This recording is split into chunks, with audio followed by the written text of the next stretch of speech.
In 6 months after getting laid off from my six-figure tech job, my life has completely changed for the better. And in this video, I'll be talking about what happened and how I'm taking advantage of being laid off. So a quick background for anyone who is new to this channel. My name is Bubakar, and for the past 4 years of my life, I've been an engineer, more specifically a cloud engineer. And I've been moving all around the USA for different roles throughout with different responsibilities and different names. And I've learned a lot throughout my time here being an engineer. After I graduated, that was the expected route, which is graduate 4 years, then go to a 9-to-5 job with corporate America. And all I can say, I'm very grateful for the journey so far, and I've learned a lot from those first 4 years of the corporate world. And one of the biggest lessons that I just want to share about that part of the journey is everything isn't handed to you. As soon as you finish college, you assume it's still that safe given path where everything is told to you on what to do for success, the criteria for success. But what I learned is that it's a bit more blurry, and some people determine success much differently than others. And just this part of the journey, my biggest lesson was you need to find opportunities for yourself. I have been, for the past 4 years, to a lot of different conferences, a lot of different events, and I've been invited to speak on some of them, all because I opened myself out. I made posts about them on LinkedIn, sharing my passion, and applied to a lot of different opportunities. And these weren't given to me. Like, you have to apply yourself. So just because you have a job doesn't not mean that everything will fall on your lap. And especially, it's not on your manager's responsibilities to help you find opportunities, whether that's throughout, advancing in your career, or, finding opportunities throughout.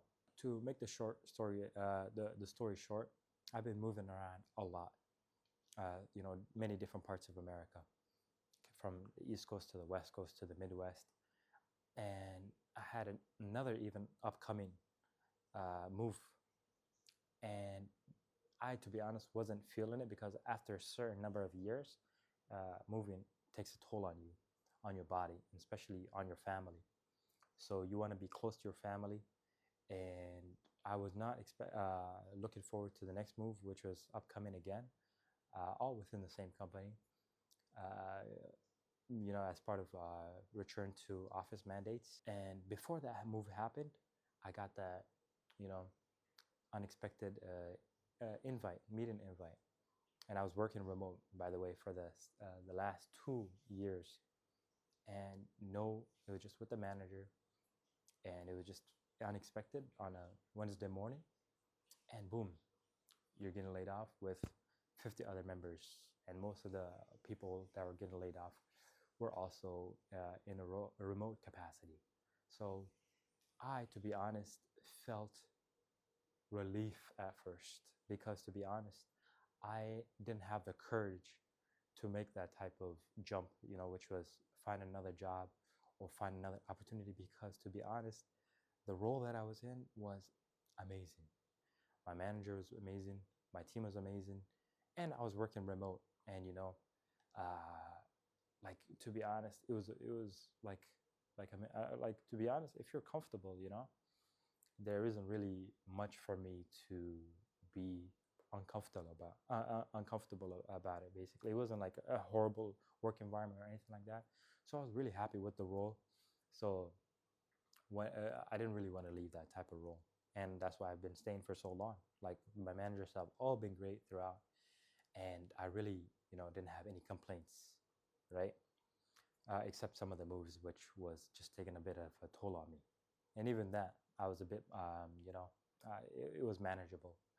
So when it happened, it took like a little bit of a load off of my back, because this was a decision, to be honest, that I didn't have the courage to do, even if I did find another opportunity, which they did come up sometime throughout my tenure, which was to find other roles to other companies. And then I just realized, the benefits that I had right now, which was the flexibility and the team and the development, compared to another role where I had to start from scratch, building up my rapport within the company. It wasn't like a risk that I was willing to make. So when this decision was made for me, I felt very, very relieved, because then, it meant that there had to be a new chapter of my career, of my life, which was going to start that day. I also wasn't worried, because before that layoff happened, for the past 2 years, I've been trying a lot of different pursuits of mine, outside my 9 to 5. And some of those include modeling for gyms in California, starting a coffee shop in the Midwest, being a filmmaker, starting a fitness and a school community, and of course, as you can see, starting multiple YouTube channels.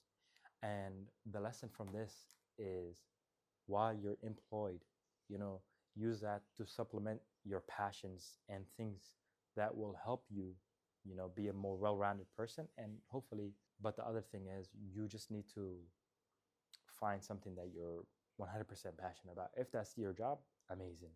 But if it's not, you can literally use your 5 to 9 outside of work to supplement yourself and, actually test. And so this is another benefit from the job, because I had that, income to supplement, like the drones. I got into drones one time, modeling, whatever the case may be.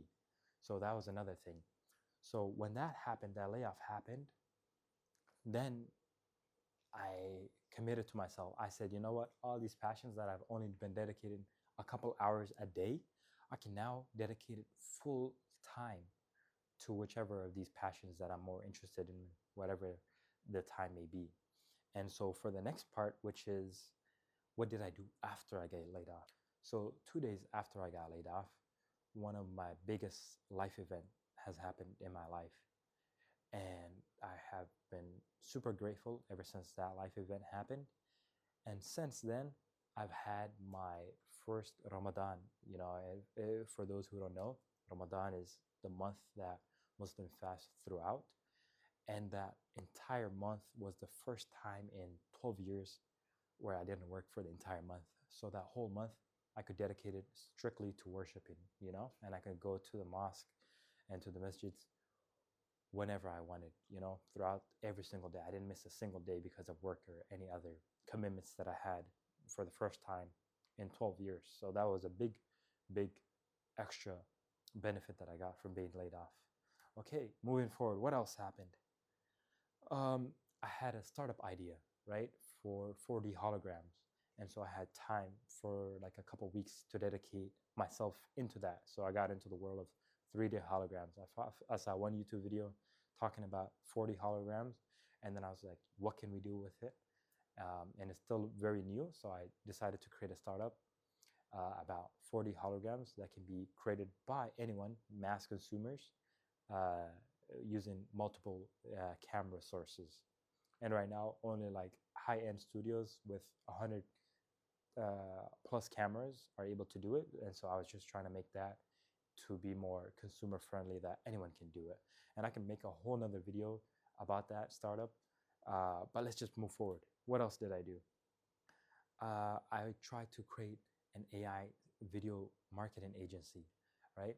And it did work uh, because I was able to get a confirmation from a founder who created one of the most used apps in the App Store, right? Shopify, for those who are wondering. But there are 3 reasons why I didn't pursue this even further. One was the model restrictions. 2, the output failures, because sometimes what I wanted to create and the output that I got did not match. And 3, basically, this one can also be its own other video, but I did not have the patience or the funding to be able to generate a lot of, failure outputs to warrant the final, product, which is the video. And so I decided to hold off on this endeavor and move on to the next one.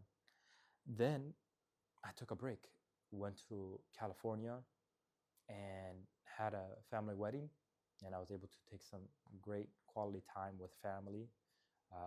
So I enjoyed that part. And let's see, then what happened? The other thing, which I made a previous video about, was I decided to change up my workout routine because I used to do just gym. I was like, you know what, let me do more cardio. Let me go more into soccer. There's, the World Cup time was coming up. So I tried to build up my cardio and by doing soccer, and I got injured, which led to my first surgery of my life, which made me take a step back because, as you noticed, all of these pursuits that I mentioned so far, they're all pretty short term to say. All of them sometimes were just motivated by monetary gains, and other times it was just purely passion. And so I had to take a step back and realize, what is it that I really want out of life? What is some dreams that I've had for a long time that I now, with this amount of free time, that I can dedicate fully to? And this rekindled a dream that I've had for many, many years, right? All the way to, I would say, my early 20s, right? But I couldn't do it because I had commitments from work or school. And I thought, you know what, my time to do this dream has already passed. But now that I had this free time, it got reinvigorated, basically.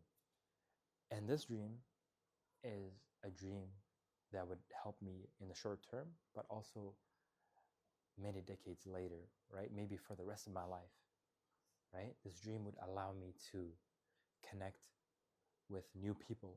It would open up new worlds for me. It would allow me to be a new man and reshape my identity. And so I have finally decided to make that commitment and follow my dream of learning the Arabic language by moving to another country. And in my next video, I'll be talking about exactly why I've made that decision and what I hope to achieve from it. So I'll see you in that one. Take care.